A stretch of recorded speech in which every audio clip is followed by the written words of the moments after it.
It's all storytelling. It's all about the narrative. He who controls the technology controls the narrative. In many ways, the technology of today can be perceived as controlling the narrative of our lives. From algorithms on social media to chatbots seeping more and more into our personal devices, artificial intelligence is everywhere. In the past few years, it's grown, developed, and expanded in a way few could have predicted 20, even 10 years ago. The AI we have today promises to do everything from automating mundane tasks and enhancing productivity to revolutionizing industries like healthcare, education, and transportation. The technology is also opening new frontiers in creativity and problem solving, but there's something bigger on the horizon. Artificial General Intelligence, or AGI, is considered to be the next evolution of AI technology, something that has the ability to learn, reason, solve problems, and comprehend language in a manner that's akin to, or even better than, human intelligence. Some argue it's the closest thing to a sentient being, but despite several cases of people and experts claiming to have witnessed sentience within AI models, that debate is still very much unresolved. We're not at AGI yet. And the AI people, I've been arguing with them for a long time. We cannot define intelligence. There was an employee at Google who was convinced that a project was AGI, maybe you're sentient, I think was maybe the word he used. Consciousness and sentience are sort of pretty fuzzy terms. For me, I don't have doubts that they are already digital sentience. But now, in 2025, that debate is really heating up. As developments in the AI space continue to grow rapidly and receive record investment, the prospect of creating a truly conscious being feels, for some, tantalizingly close. It'll be much bigger than the internet, much bigger than electricity even. It'll really change the world profoundly. I'm John Weeks, and this Upgrading Humanity series is brought to you by Digital Frontier, a media company for curious minds committed to uncovering the future. Peter Voss is an AGI pioneer and founder of iGo AI, an Austin-based company on a mission to bring AGI to the world to boost productivity and improve human lives.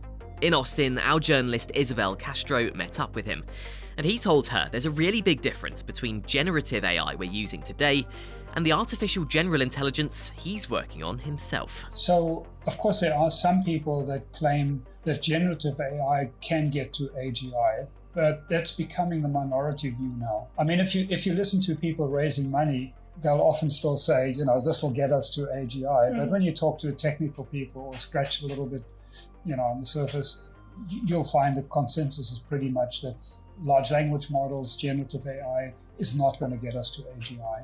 In fact, Jan LeCun, the chief scientist, AI scientist at Meta, at Facebook, he put it very strongly. He said, large language models are an off-ramp to AGI, a distraction, a dead end. That's how strongly he puts it. I agree with him. Peter explained how tools like ChatGPT have limited potential compared with more adaptable AGI models. If you look at the word GPT, generative, it makes up stuff. So you have a problem with reliability. It literally is trained on 20 trillion pieces of information, good, bad, and ugly. And the system doesn't know what's good, what's bad, and what's ugly. So it'll generate responses based on all of this training data. So it makes up stuff. And so that's one problem. P literally tells you that it's pre-trained. It's trained at the factory. And after that, it's read-only. It's pre-trained. Yeah. And the T stands for transformer technology, which is a breakthrough of about 6 or 7 years ago, when people had a particular architecture, what they call transformer architecture, that makes these systems so powerful. But the transformer architecture also commits you to the pre-training. Literally, it means that all the information that the system ever going to have, you have to have upfront. It's like hiring a human who can maybe do QuickBooks and Excel and PowerPoint and so on, but they can't learn anything about your company, the specific customers you have. If you have a new product, or you're opening a branch, or you're closing a branch, or you're merging with another company, or interest rates change, or whatever, it can't learn interactively. So they are not a path to AGI. So what does a true AGI system look like? Well, Peter's spent the last 20 years working on his AGI model using the approach of cognitive AI as opposed to generative AI. And he's taking a very human approach to building up its intelligence. So we are building a system that learns like a child, that learns from the ground up.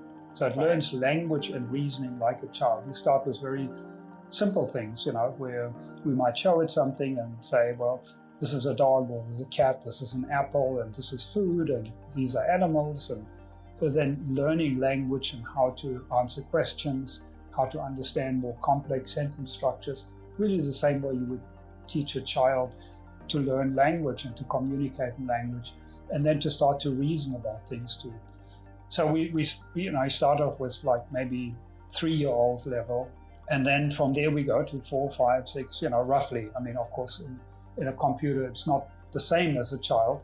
You don't have all of this exploration, and you don't have the drives for getting fed and getting comfort. It has none of these drives. We expect to actually get to roughly 10-year-old in 2 years. And once you get to 10-year-old, I think it'll be very obvious for people to see that this is the right path to AGI. And the system, as it becomes smarter, as it becomes more knowledgeable, it'll become more and more autonomous like a child. It'll be able to learn more and more by itself, by hitting the books basically, or playing games or whatever it might be. So it needs less of a teacher. Initially, it's all about the teacher making sure it has the right curriculum to learn language and reasoning most effectively. And, you can see once you get to, say, a smart, motivated, say, 12-year-old or something, you're almost done. At that point, the system just has to hit the books, kind of educate itself, learn a lot of subjects. And that's how we are getting to AGI. Unlike a lot of chatbots we have today, this AGI won't simply gather information straight from the internet. Instead, Peter's curating a very specific curriculum for it. So it's very much coming up with a curriculum to guide the system to learn language and reasoning. And then it'll be a matter of teaching a different subject like you would teach somebody at school. But it's all curated or selected material. It's not just, letting the AI loose on the internet or something. So it's really all about a curriculum and learning the basics and different topics. So we have an AI model that can learn and understand new information incrementally. But what is Peter's vision for this super intelligent, autonomous AGI? It'll be much bigger than the internet, much bigger than electricity even. It'll really change the world profoundly, and I believe much for the better. And I'll give you 3 examples here. The first one is in research. So imagine you have one of these AGIs now, it's trained itself up to a college graduate, and it now studies cancer research. So you now have a PhD level cancer researcher, AGI, and you can now make 1 million copies of that. So you suddenly have 1 million PhD level cancer researchers. You can't do with humans. And you can now have these 1 million or however many cancer researchers chip away at the problem, but also much more effectively than humans. Because first of all, they'll communicate with each other much more effectively. You don't have egos getting in the way, and they can much more effectively share information as well by sort of mind transfer, or knowledge transfer. Now, the second area is, of course, that any desk-bound cognitive job you can replace with computers, with AGI. And that will very dramatically reduce the cost of goods and services. And then the third area, which I'm actually very excited about, is what we call a personal assistant. So the reason I double up on the personal is that the first meaning of personal is that you own it and it serves your agenda, not some mega corporation. And then the second personal is that it's hyper-personalized to you. So it really is your own personal assistant that learns all about you as much as you want to share about your history, your goals, your dreams, and so on. And that personal assistant then will also be like a confidant or like a helper, not only to do kind of the dirty work of dealing with your medical insurance company or insurance companies or whatever, but also to help you think things through, just decisions you make in life. With the language that Peter uses, comparing his AGI model to a 3-year-old or 10-year-old human, it sparks something in your mind about just how intelligent it really is. If an AGI can learn, understand, and reason, at what point might it be considered sentient? So consciousness and sentience are sort of pretty fuzzy terms. So if we look at consciousness, human level intelligence, one can divide it into two different aspects. One is self-awareness, that we are aware that we are an agent in the world. We make things happen in the world. We're also aware of our thought processes to some extent, of our thoughts. So that self-awareness part, an AGI will absolutely have. It has to have that, because it has to know when it is causing something in the world versus somebody else or something else. It also has to be aware of its thought processes to some extent to be able to correct them and adjust them like we do. Now, the other part of consciousness is our what's called peak consciousness or phenomenal consciousness.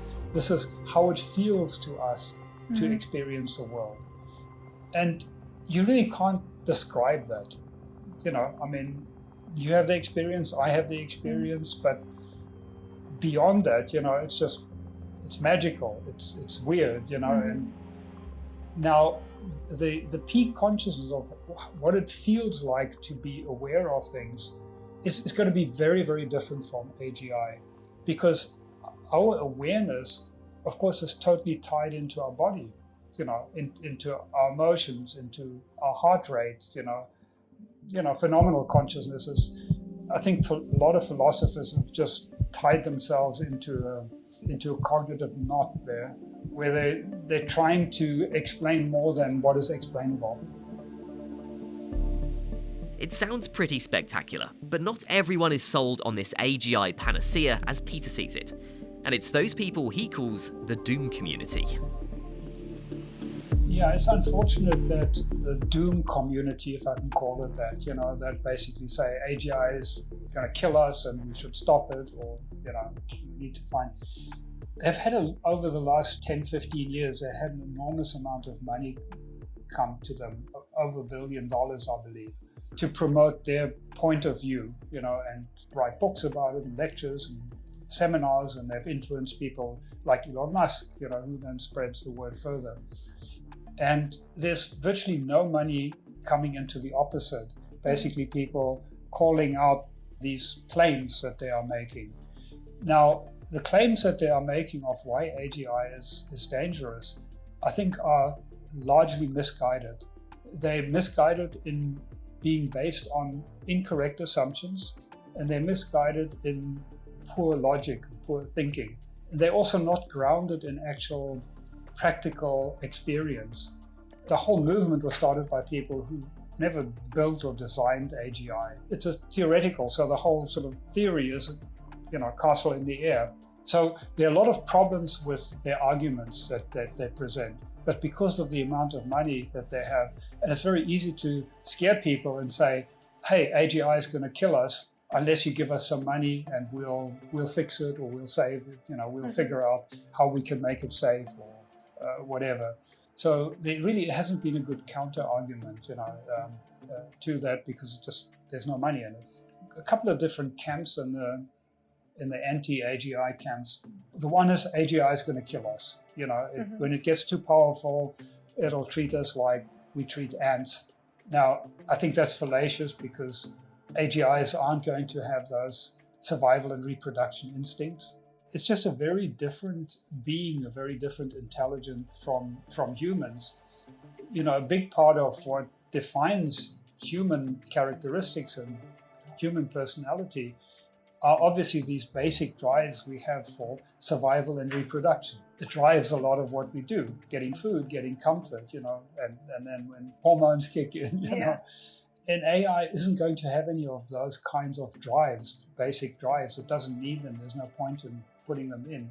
So it'll really be motivated by answering the questions that you give to it and solving the problems that you give to it. That'll be kind of its core motivation.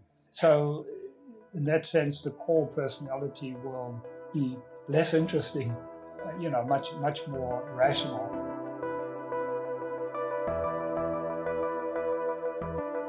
Among those so-called doom community camps are people who are simply skeptical about the benefits of the AGI Peter describes. They're selling AI as the end-all be-all to your life. And I have a real problem with that because it sets expectations that are unrealistic.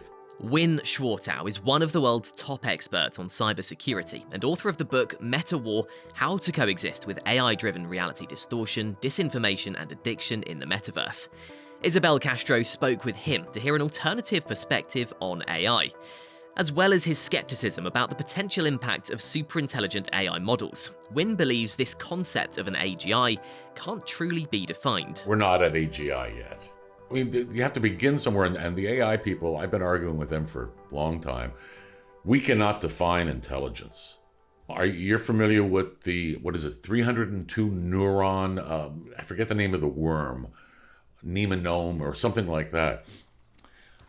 This 302 neuron biological living creature can eat, can excrete, can avoid dangerous chemicals, and reproduce.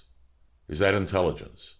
And when you look at intelligence scales, what is a measure of intelligence? It used to be an IQ test, but those were, now we know, very heavily biased using cultural standards.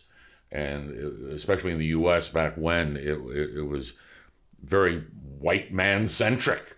And so does that mean white man was intelligent and people of color were not because of the way they show up on the tests? We don't know what intelligence really is. We think we know what it is. So when people say artificial intelligence, I really don't like the term, but I've lost that battle. I have to live with it and try to refine it or redefine it in the context that I think is more accurate and more relevant to what the work I'm doing now. And that work Win mentions is all about raising awareness of how technology, like AI, is being used by big tech and other major powers in Western society to create a narrative. It's all storytelling. It's all about the narrative. He who controls the technology controls the narrative. Now, I hate picking on any one company, but we'll just say social media organizations. They rely upon addiction. It's part of the attention economy. They make more money the longer you stay on the platform, whether you buy anything or not, because you give them more of your time, which they in turn use as a product to sell to people that are advertising on it. So it evolved, and I forget which year, but I believe it was 2014, and a book came out, which is now the Bible, one of the Bibles in Silicon Valley. And the fundamental premise is, if your product, service, whatever it is, does not have strong addictive qualities built into it, VCs are no longer interested. So it had evolved from nothing, it wasn't meant to be addictive, we'd have fun online. And then slowly and slowly and slowly it evolved into, well, social media probably is the most egregious example right now of creating addictiveness in behavior. We all know that social media sites use algorithms to collect and analyze our data, to filter out irrelevant content and prioritize posts that are most likely to engage us and keep us on platforms longer. And Win has a real problem with those algorithms, which are the building blocks of artificial intelligence, and the levels of data they're collecting from people.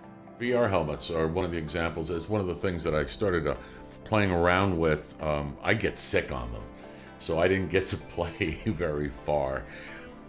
But in order to make those experiences more believable, more immersive for people that don't get sick because of some of the technical reasons, you have face tracking, you have eye tracking, you have sweat tracking, you've got all of the built into the VR helmets or whatever technology is being used. That immediate feedback defines who you are. That is as unique as your DNA, as your fingerprints. They have told you, Meta has explicitly said in their own documentation, this is how we know all about you, and this is how we get you to participate more. I don't know why a lot of this stuff is even legal. Wynne told Isabel on top of the data harvesting these algorithms are doing, it's that cause behind it, keeping people on platforms which is doing more harm than good. He says society is suffering with digital addiction and information overload. Our brains are simply trying to process too much information. TMI, too much information, is the root of it all. We have very limited capabilities. Our entire sense of reality is built upon 11.1 megabits a second of information. That's it. Everything else is a mental construct plus sensory information that is coming in. However, he has a solution for the every person to fight back against the tirade of information that algorithms are throwing at us, something he calls critical ignoring. We have to be able to severely filter the amount of information we're attempting to process, because that's what's causing the anxiety and the overloads and the amount of money it costs society. Just too much information makes you less productive. Work harder, work more hours. Well, you're going to get a boatload less efficient, aren't you? Yeah, but if you really do, if you're good at your... No, not... We are a biological system that has operational limits. Some people are better at some, and others just like everything else. So a critical ignoring is something that is a huge amount of what I believe will do filtering for us, is that what do you really give a about? What really matters? And then limit it. So, it's fair to say Wynne is a true skeptic when it comes to modern tech and how it influences our lives. But there are so many experts, people within the field like Peter and more, who insist that AI will make things better. Wynne told Isabel why he believes the tech as it stands today won't work in the way people hope. And here's what happened when Isabel took Wynne to task over the benefits of AI. AI, it's touted to free up more time. The amount of people that I've talked to that are like, yeah, AGI, AI is going to be better for us because it's going to free up more time and just do stuff for us, and then we'll be able to do our own thing. Okay. So tech can be good in that context, no? Well, I'll ask you a question. Will you trust it every time it gives you an answer? No, you review it, but... You review it. But you review it, and it takes you less time to review rather than come up with it. Okay, fair enough. That means that you're using it as an auxiliary tool. Exactly. And my daughter uses it extensively. She really got into it. And we've worked together on projects for many, many years. And I said, I got on her case. I said, "What are you using AI for? Come on." And I'm just busting her chops. And she came back with the right answer. And the answer that she uses and I use, and hopefully a lot of people do, is I use it as an opinion that I want to look at. I don't use it as an answer. It's like, if let's say you go to the doctor, and he's a nice, tall, let's say, really good-looking doctor, because that influences, I know, my wife and my daughter. And he's got his board there, and then he's also got the computer with the AI. So you talk, the AI is listening to everything. AI spits out an answer. Treat her this way. Are you good with that? Okay. Are you good with that answer? Well, I'd like him to actually think about it first, yeah. So you're hoping that the doctor will do critical thinking on the AI because you don't have trust in the AI? Not by itself, no. So if you don't trust AI by itself, all the proponents of how it's going to make our lives wonderful and great, is their opinion now crap? So now we're going to put in more technology, give more technology to people who do not understand technology, its foibles, the problems that it has inherently, and say, here it is, it's great. Just don't trust it.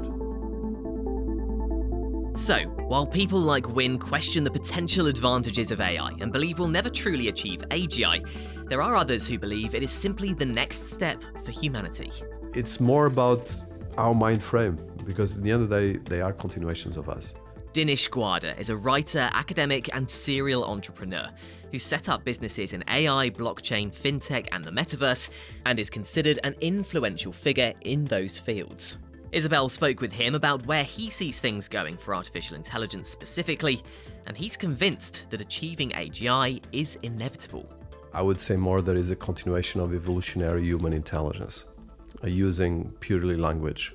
The challenge is that most of the AIs have both capacity to interact in terms of language, but they have as well capacity to interact in terms of understanding. And if you put memory on the LLM, then you're starting to have a mini AGI. Unlike Peter, though, who believes AGI will have a basic, less interesting personality and therefore doesn't pose a risk to humanity on the whole, Dinesh disagrees. No, I don't agree at all. And I think this is a big mistake people are doing. Even the boring can do a lot of damage. Because in the end of the day, well, a couple of companies can take over the world and colonize the rest of humanity. And don't underestimate this, because the challenge is not the AI or the AGI, it's humans. And in fact, Dinesh takes it a step further when it comes to the mental capacity of AGI. He believes sentient AIs already exist. For me, I don't have doubts that they are already digital sentients. I know most of people have difficulty to accept that, but at the moment it's happening. So I really provoke people on this, but it's not provoking, it's a fact. Okay, and of course Salman Altman is saying it public, so I don't need to say more, because he has more capacity than anyone, at least more funding. So I would say that the question mark right now is how we look at this. Easiest way is, okay, you get attached to your pet and to your dog and to any animal that you love. It's not different. I know that in Asia, most of the people have some more capacity to adapt to technology, especially in Japan or South Korea, and even I think in Vietnam and all these countries. So it's more about our mind frame, because at the end of the day, they are continuations of us. Plus, he believes in the future, we'll actually need mental health coaches for AGI models. The challenge is that when we build LLMs and even AI agents, sometimes you just create it and you leave it there. But first, you don't make a baby and leave it there.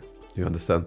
Is when we create an LLM, there's already some kind of intelligence, cell intelligence, whatever we call it, but there's something there.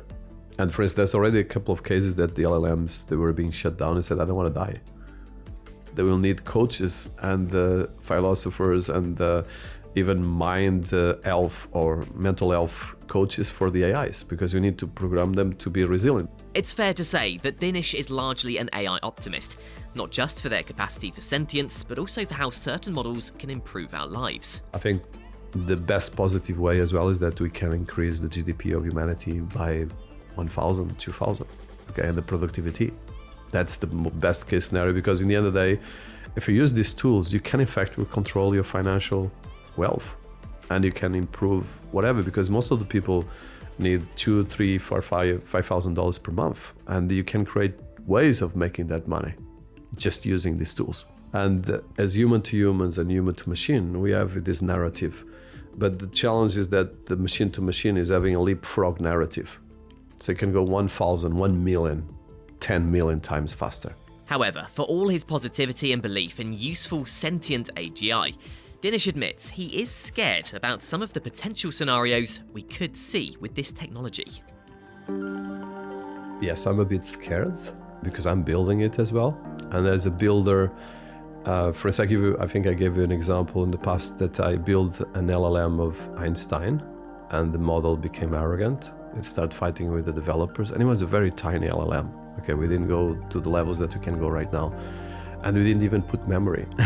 So it was purely an LLM based on the facts of Einstein. So if we do an LLM of Hitler, you understand what can happen? And this very easily, because an AI agent can think about it. I believe the problem right now is that we have three kind of narratives, and I don't want to go make this more complicated, but we have people that kind of are trying to deny this. There are the doomsayers, and I think the doomsayers are losing the voice, which makes me very scared, because we need a bit of doomsayer on this, because I think people are too optimistic. And then thirdly is the challenge that is most of the people, 99% have no clue, or 99.9. For all the optimism, hope, and expectation around AGI, there is one group in Austin that thinks we may never truly get there for a different reason: how we define it. The definition, I think, has changed, and I feel like it will continue to change. So it may not feel like we've reached anything because there's always going to be one next step.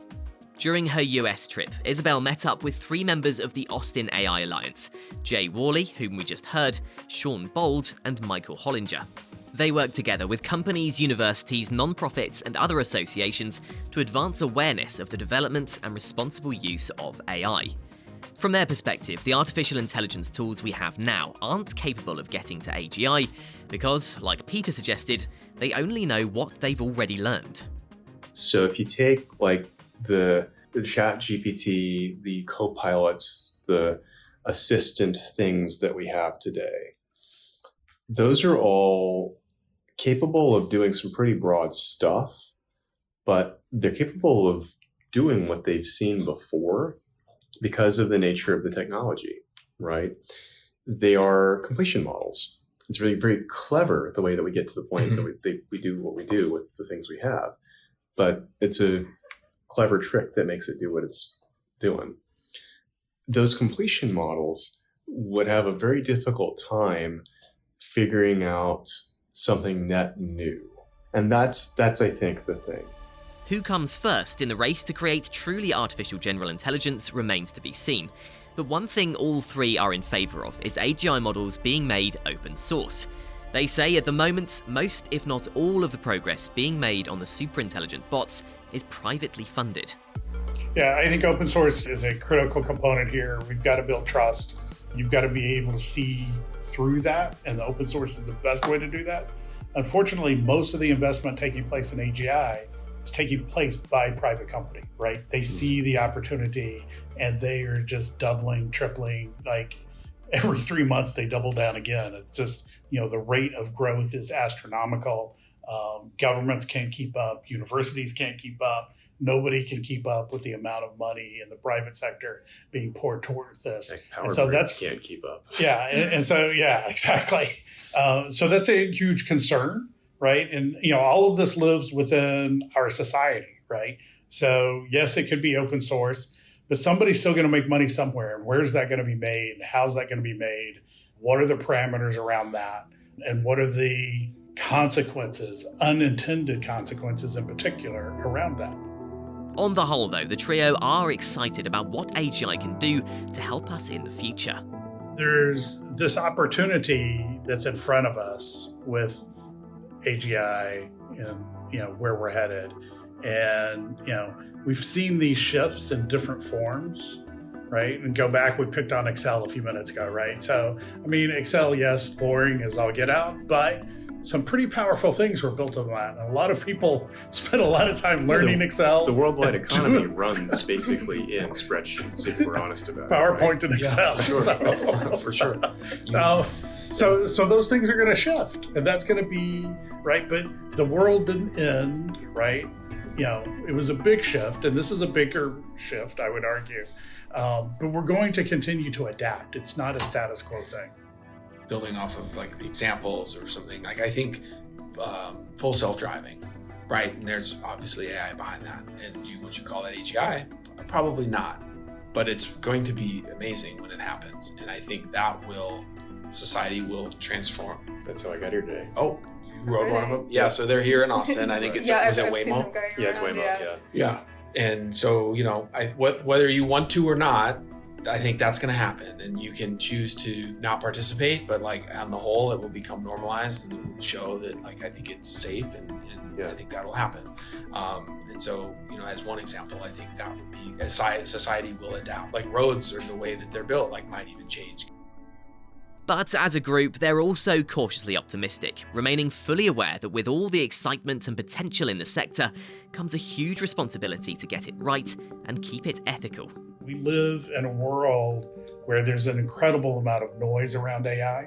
There's an incredible amount of excitement and energy around AI, literally, from the power base, right? So, that's great. And I think we need to embrace those things, but we also need to be cognizant that we're still living in this society we operate, in one of the things I like to talk about is VUCA, volatile, uncertain, complex, and ambiguous environments, right? AI and entrepreneurship are two of the most VUCA-driven systems. And those are coming together right now to just magnify all of that uncertainty in exciting ways and in scary ways. And so I think some people also shut up because I'm fearful, right? What is that going to mean? And what is that going to do? Because AI will be used inappropriately, intentionally or un. It's so prevalent, it can't be stopped. And when it comes to the prospect of sentient AGI, the group are yet to be convinced it's here yet. They told Isabel why few people in the tech world actually want to talk about it. Maybe a year ago, there was an employee at Google who was convinced that a project, or I don't remember what it was, if it was a model or something they were working on, and they, I think, believed that it was AGI, maybe or sentient, I think was maybe the word he used, and they said no. But anyway, he went on Twitter and he said, hey, this is, and he felt like he needed to tell people. And then was rather quickly and provably kind of told hey, this isn't right, and he lost his job. And so no one wants to look stupid when they say it, because it's who's going to be the first to say? And in that, I don't know, that was just one kind of very public case in the AI world that's on X, which a lot of research and collaboration actually happens on X within this space. Reddit also, but yeah, X is you get a ton, you find out more stuff faster there than I feel really, and I'm not on a lot of things, but I'm on that. And anyway, he was made to look very stupid, very fast. And I don't think anyone wants to do that. Yeah. So I don't know, that's maybe a partial answer, but I just believe that for science fiction reasons, for cultural reasons, for all the various reasons, it's a thing that we've been used to saying is not, it's far out, or it's not yet here. And so to actually come to terms with okay, it's here, I think that's a very scary thing. Even though I don't think it's going to replace humans personally. I agree with Mike that I think a human using AI is a better version, or will replace or be more efficient and happier than a human on their own. But I don't see the doomsday scenario. It's anyone's guess how the future will play out, and it appears there are countless scenarios we could see in the coming years with AGI. Whether that's Peter's model reaching the equivalent intelligence of a 12-year-old child and learning by itself, or one of the tech giants getting there first and unleashing their AGI into the world, or even lesser-known experts building a model behind the scenes and making it open source for all to use. Ultimately, we don't know yet what will happen.